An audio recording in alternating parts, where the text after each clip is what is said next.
pessoal, professor Arthur Damasceno na área. Chegamos para mais um bloco, mais um assunto, mais um tema que nós iremos inaugurar nesse momento.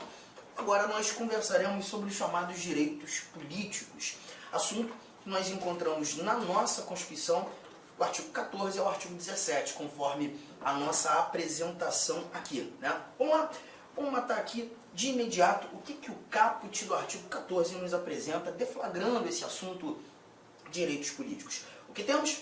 A soberania popular será exercida pelo sufrágio universal e pelo voto direto e secreto, com valor igual para todos e nos termos da lei mediante plebiscito, referendo e a iniciativa popular. Bom, a gente já percebe que na abertura desse nosso artigo 14, desse assunto de direitos políticos, nós temos uma informação que já conversamos um pouco sobre lá atrás, lá nos princípios fundamentais do artigo 1º ao artigo 4º da Constituição, quando tratando dos fundamentos da República Federativa do Brasil, tratando da soberania como primeiro fundamento, né?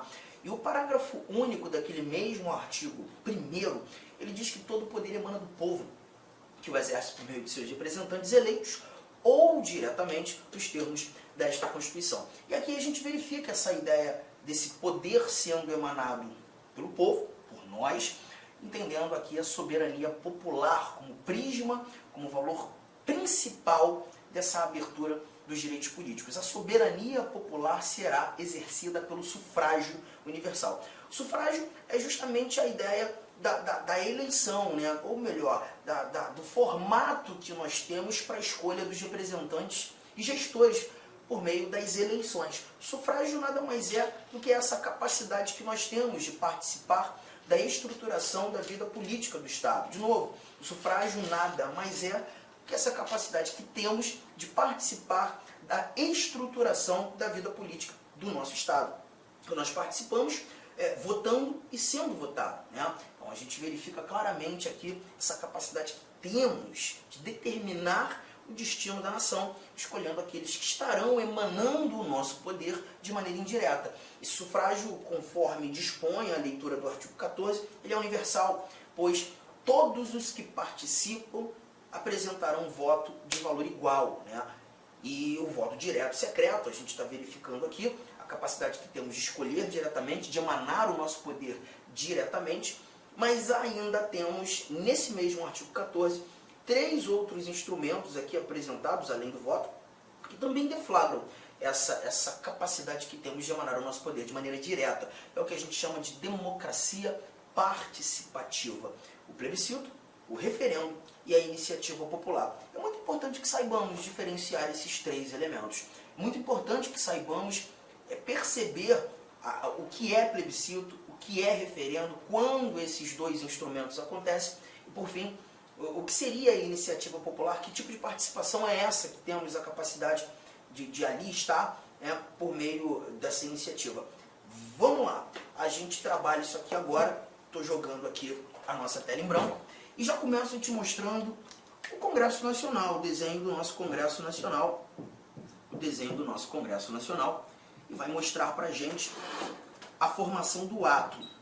Tá? Eu estou colocando Congresso, gente, mas justamente para tratar do plebiscito, melhor, para tratar do referendo, desse lado, para tratar do plebiscito, deste outro lado, e entender que tanto o referendo quanto o plebiscito são participações populares. Participações populares. O detalhe é que quando nós verificamos a participação popular em sede de plebiscito, a participação popular em sede de referendo, nós teremos uma participação ou participações populares que acontecerão em momentos distintos. O plebiscito, ele acontece sempre antes da formação do ato, por isso entender ser uma participação popular prévia à criação daquele ato normativo. Já o referendo, uma participação popular posterior à formação do ato. Arthur, o que significa isso? Significa que muitas vezes, quando o nosso Congresso Nacional busca criar um ato normativo, alterar legislação, alterar a própria Constituição, criar lei nova, nós seremos consultados.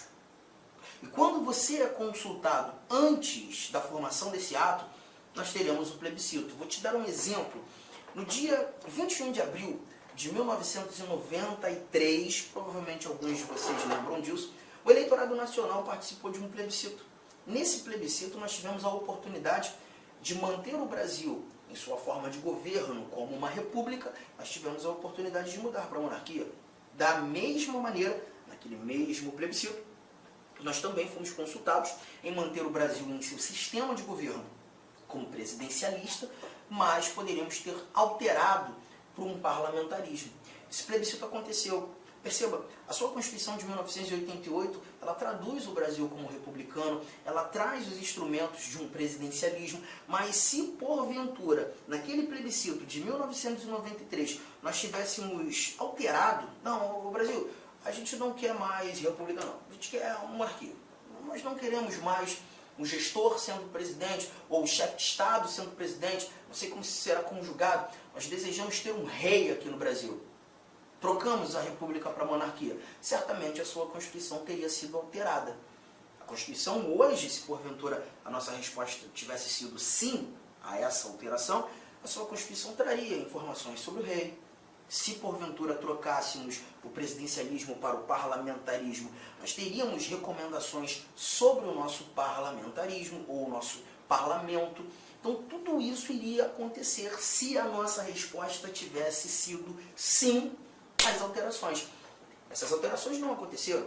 A Constituição não foi alterada por meio de emenda constitucional. Por quê, Arthur? Porque a nossa resposta foi não. Então, quando a gente participa de um plebiscito, nós temos aqui uma participação popular prévia. A criação de lei, a criação de emenda, a alteração da legislação. A sua fala, o seu sim, o seu não, a sua resposta, acaba sendo determinante para que tudo isso ocorra. Já no referendo, não. O referendo ele acontece depois da formação do ato. Então, significa que o Congresso Nacional, nosso poder público, já criou a lei, já alterou a Constituição, mas essas alterações, essas criações, elas precisam ser ratificadas pelo eleitorado. Então, o Congresso já fez a parte dele, mas de novo, gente, isso pode acontecer em âmbito estadual, isso pode acontecer em âmbito municipal. Podemos ter um referendo, um plebiscito num estado apenas, um referendo, um plebiscito num município apenas. Mas aqui eu estou trazendo no meu exemplo o Congresso. O Congresso cria a lei, altera a Constituição, faz aquilo que tem a pretensão de fazer, cria o ato. E nós participamos em momento posterior para justamente ratificar essa criação. A vigência dessa lei, dessas regras novas que surgiram, elas vão depender do nosso crivo.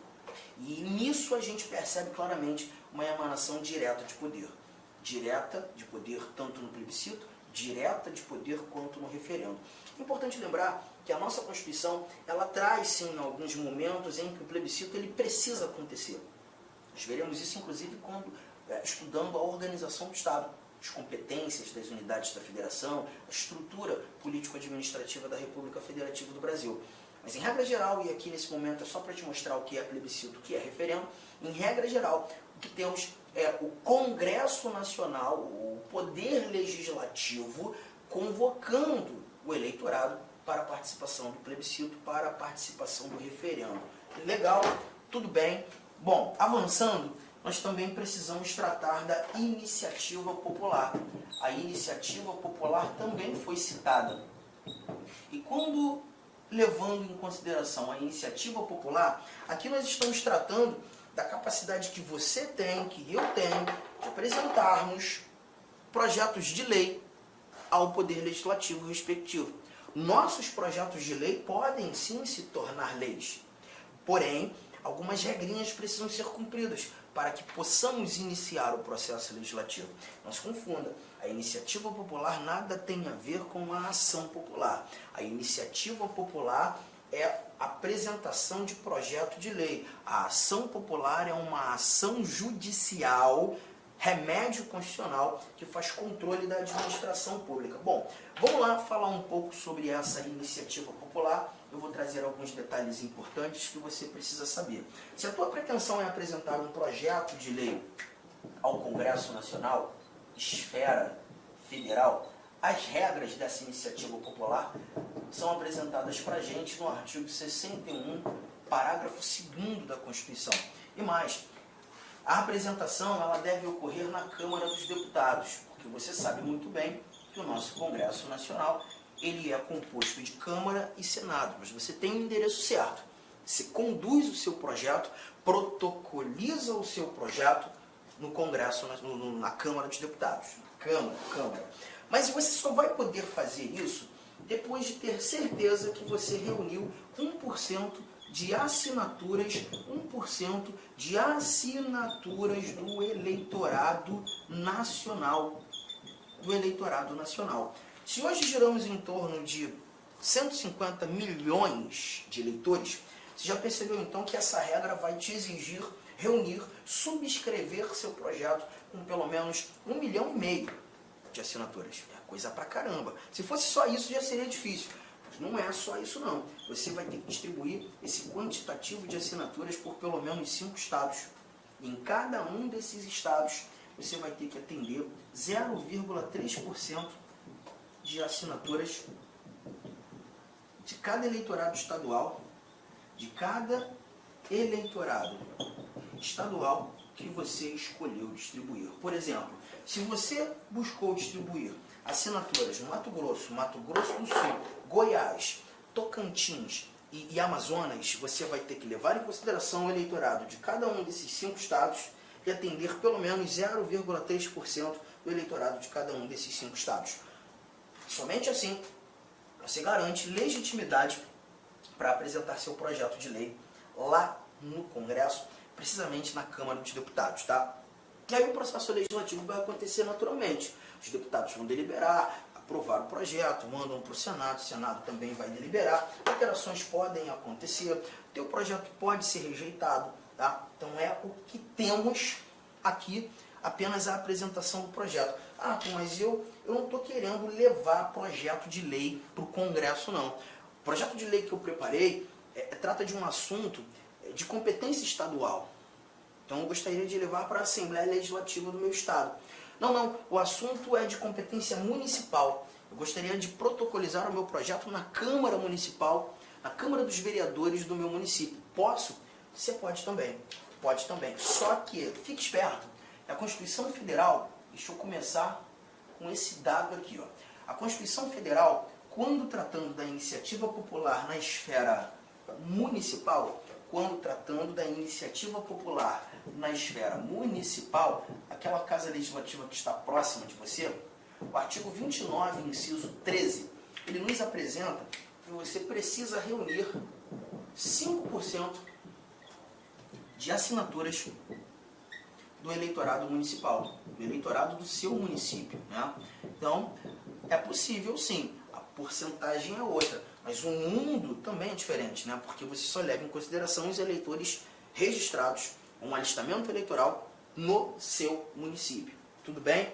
Estado, Arthur, também tem? Tem, mas aí, quando você fala da esfera estadual, você vai ter que levar em consideração um detalhe que a Constituição te apresenta no artigo 27, parágrafo 4º.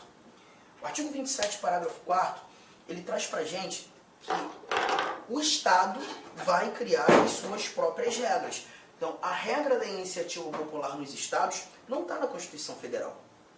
A Constituição Federal apenas diz que é necessário existir, sim, nos estados, os requisitos e o instrumento da iniciativa popular. Mas as regras ficarão a cargo de cada estado. Então, ó, a Constituição do Estado aqui do Mato Grosso, você tem a regra do estado. Mas essa regra pode ser diferente da regra do Mato Grosso do Sul, assim como pode ser diferente da regra do estado do Rio de Janeiro, e assim por diante. Né? A única coisa que nós encontramos aqui é que a Constituição Federal determina que essa iniciativa popular seja um instituto de reprodução obrigatória. Ou seja, nós temos a necessidade, sim, que esse assunto seja apresentado na nossa Constituição, ou melhor, nas nossas constituições estaduais. Legal? Então, gente, com isso nós escutamos pelo menos esse nosso caput do artigo 14 e os seus incisos. E aí agora a gente já começa a conversar mais um pouco sobre os nossos direitos políticos. Bom, quando você fala de direitos políticos, a ideia do sufrágio, que é a ideia da participação popular na estruturação da vida política do seu Estado, O sufrágio, ele vai depender do indivíduo alcançar, atender as capacidades que estão inseridas no âmbito dos direitos políticos. A capacidade ativa e a capacidade passiva. A capacidade ativa está aqui na nossa tela. Capacidade ativa. E quando você fala de capacidade ativa, você fala apenas do poder votar. Do poder votar. Perceberemos que nem todo indivíduo é habilitado para exercer o voto. Para o exercício do voto, para o alistamento eleitoral, a necessidade de se atender a essas regras que estão aqui. Deixa eu lançar a listabilidade. A listabilidade é o que a gente entende ser a capacidade ativa no âmbito dos direitos políticos. Como o indivíduo passa a ser alistável? Olha, o alistamento eleitoral e o voto são, inciso primeiro, obrigatórios para os maiores de 18 anos. Então, se eu completei 18 anos, eu já tenho a obrigação de exercer o voto. Tá? Facultativos para quem? Analfabetos. O analfabeto, ele vai ter sempre o exercício facultativo do voto, independentemente da idade que ele tenha. Fez 18, 25, 35, 45, enquanto se mostrar analfabeto, ele está na faculdade. Só que antes dos 18, a gente percebe, olha o que diz aqui a linha C. Antes dos 18, maiores de 16 e menores de 18 já terão a oportunidade do alistamento eleitoral. Então a gente percebe que se aquele jovem rapaz de 16 anos, ele pode ter o seu título de eleitor. Ele vai ter a oportunidade de votar, mas facultativamente. Tá? E após os seus 70 anos, depois que ele viver toda a vida, a partir dos 70, o voto voltará a ser facultativo. Um ponto muito importante, Arthur, meu filho tem 16 anos de idade, ele fez o alistamento eleitoral, por exemplo, ano passado, e esse ano ele já está comentando aqui que ele não deseja votar, mas ele já tem o título de eleitor, mas ele vai completar 17 anos esse ano. Se ele já tem o título de eleitor, mas ainda não atingiu os 18, ele vai ser obrigado a votar? Não. Perceba, o alistamento eleitoral e o voto são facultativos para os maiores de 16, menores de 18. Ainda que ele não tenha alcance, ainda que ele já tenha um alistamento eleitoral, já tenha o título de eleitor, mas se ainda não completou 18, ele não é obrigado a exercer o voto. Ele não é obrigado a exercer o voto. Firmeza? Aqui então tratamos da alistabilidade, o início desse nosso bate-papo sobre capacidade ativa. O próximo slide vai te mostrar que essa alistabilidade encara algumas restrições. Olha o que temos aqui no nosso parágrafo 2º. Olha ali, ó. Não podem alistar-se como eleitores os estrangeiros e durante o período do serviço militar obrigatório os conscritos. Então esse nosso parágrafo 2º aqui, ele vai trazer para a gente aqueles que são inalistáveis. A inalistabilidade nada mais é do que uma restrição à alistabilidade. Determinados indivíduos não terão a oportunidade de exercer essa capacidade ativa. Quem? Os estrangeiros. É o primeiro. Estrangeiro não vota no Brasil. Estrangeiro não pode ser chamado de cidadão. E, gente, cuidado. Nós já falamos sobre isso, mas eu vou voltar a trazer essa informação. Guarde uma coisa.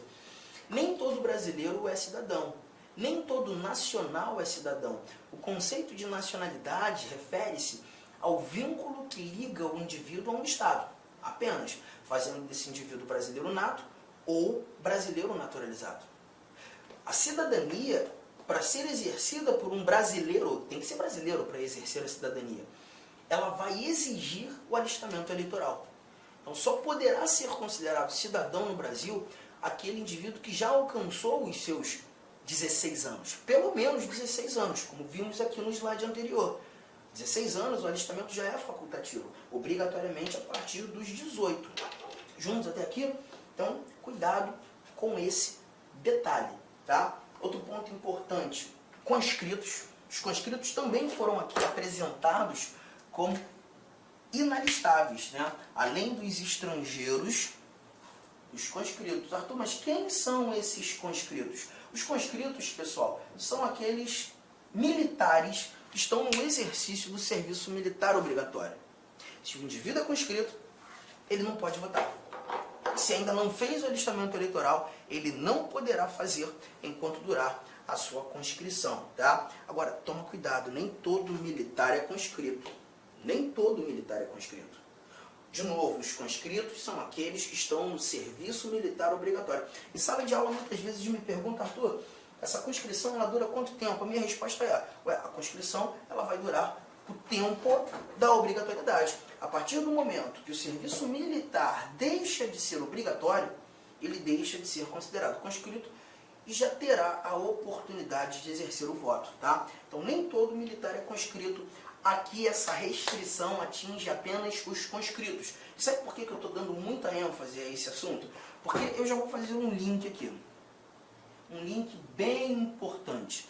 Olha o que nós temos no parágrafo 8º. Do segundo, você vai dar um pulo comigo lá no parágrafo 8º. O parágrafo 8º, ele traz pra gente informações sobre militares.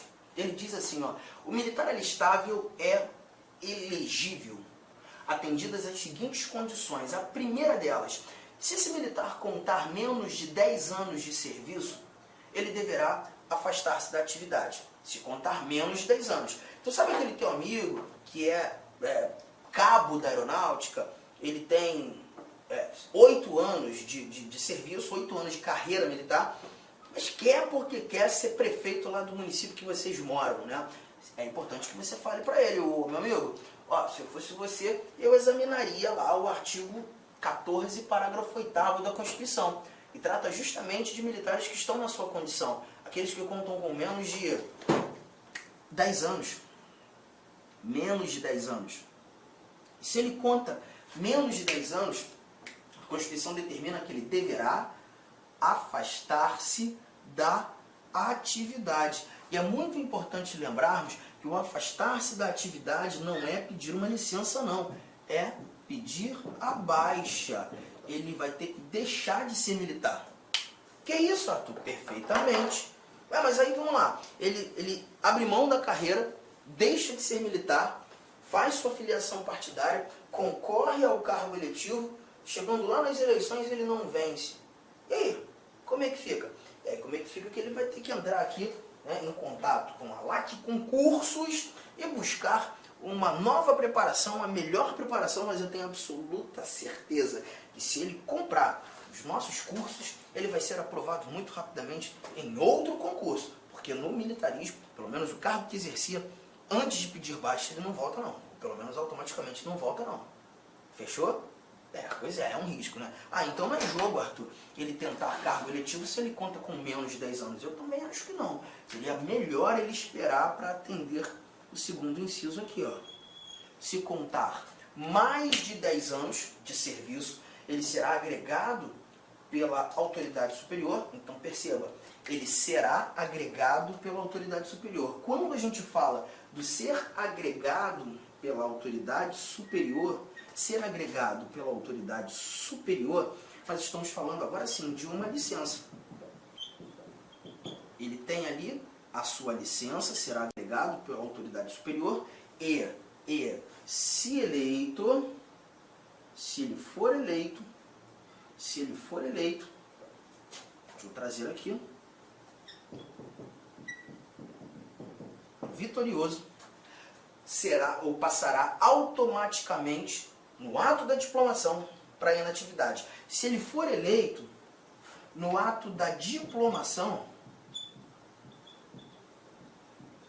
ele se torna um militar inativo. No ato da diplomação, ele se torna um militar inativo. Arthur, isso é a reserva remunerada? Perfeitamente. Ele vai para a reserva remunerada, né? Agora, cuidado. Se ele encara a licença, agregado pela autoridade superior, e não é eleito, ele não deixou a ativa.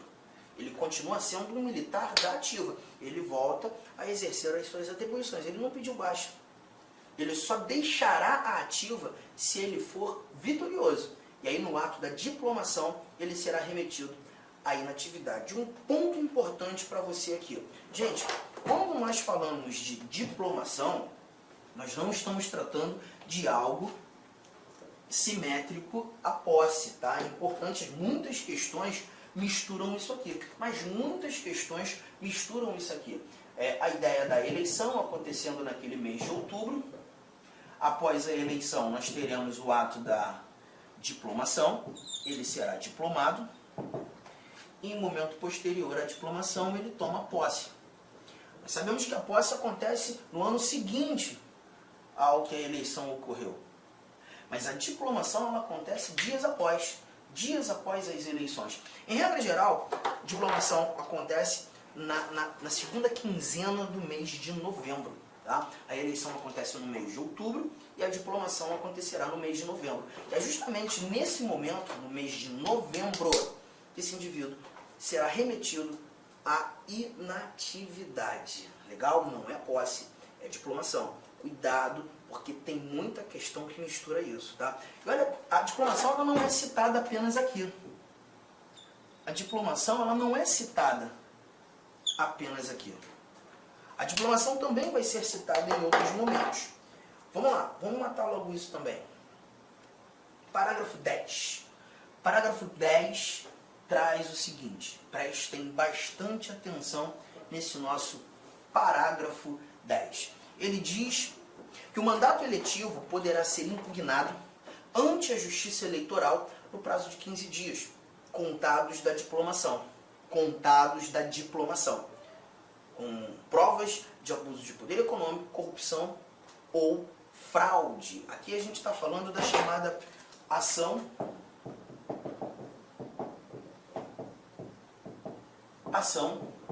de impugnação de mandato eletivo. Ação de impugnação de mandato eletivo. Arthur, diplomação é um momento determinante. Sim, olha aqui, ó, eu havia apagado, mas eu preciso trazer novamente. Eleição, diplomação e posse. Perceba, o camarada foi eleito, dias depois ele será diplomado, mas a partir dessa diplomação, contaremos um prazo de 15 dias, onde a Justiça Eleitoral poderá ser provocada uma tal da ação de impugnação de mandato eletivo. E aí o autor dessa ação, ele vai precisar mostrar ao judiciário, à Justiça Eleitoral, que aquele vitorioso agiu com abuso de poder econômico, corrupção, fraude. E é isso que vai determinar efetivamente que ele perca o seu cargo, o seu mandato seja impugnado, né? Então cuidado que aqui a gente tem essa informação. Legal? Agora, o parágrafo 11, eu queria que você guardasse já isso aqui, tá? Já guarda isso aqui.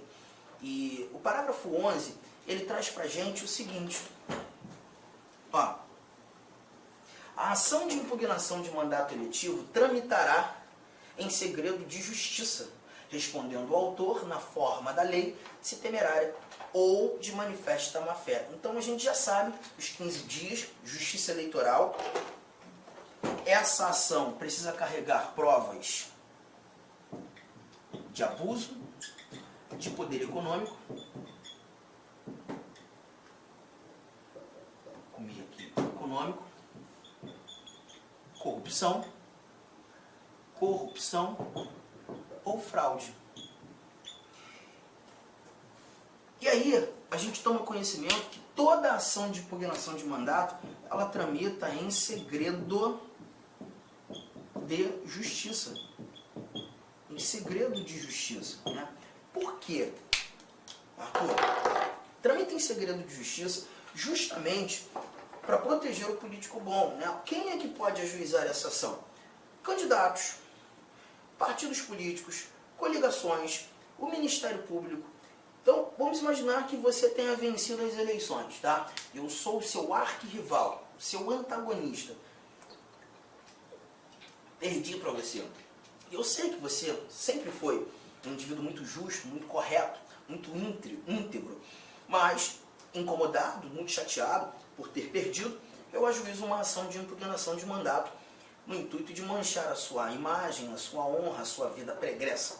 Perceba que eu só quero perturbar, eu não quero fazer controle algum, eu não quero deflagrar e levar ao conhecimento da Justiça Eleitoral que você realmente praticou algo como corrupção ou abuso de poder, não, só quero perturbar.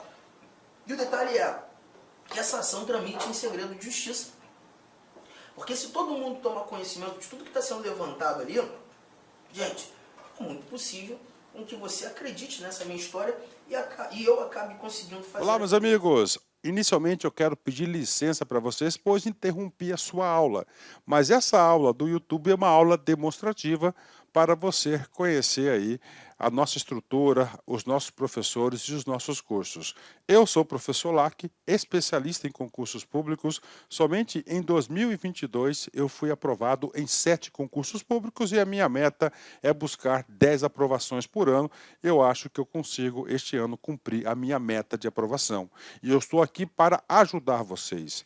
Nós aqui da Lá Concurso estamos fazendo a melhor campanha, a campanha de melhor qualidade, mais competitiva para o concurso da Secretaria Municipal de Saúde de Cuiabá.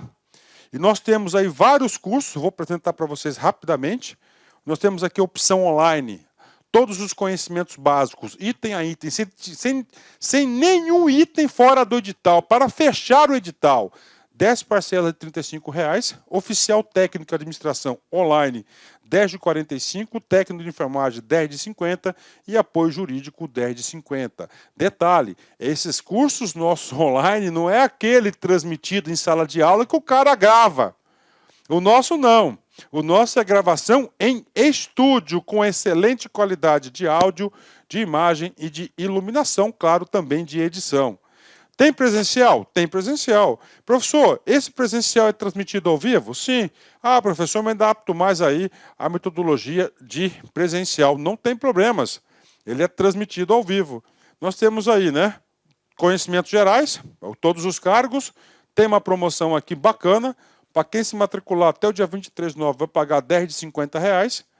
Quem se matricular depois do dia 23, 10 de 75, e a turma presencial Conhecimentos Básicos, iniciando dia 4 de outubro.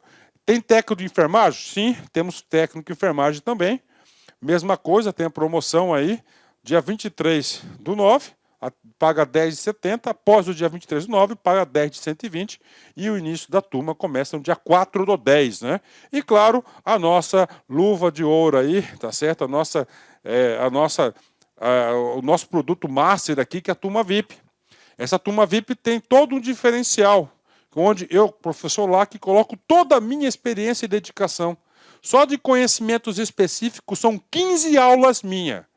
Essa turma aqui é para, cara, o cara que cumprir, o cara que assistir esse curso, participar, cara, eu tenho muita confiança e muita certeza que ele vai sair muito bem e ele vai ter todas as condições de ser aprovado. Beleza, pessoal? Então, essa aqui é uma chamadazinha aí. Tem aqui embaixo, tem um link para você falar diretamente com o nosso atendente. Qualquer coisa, você vai no nosso Instagram.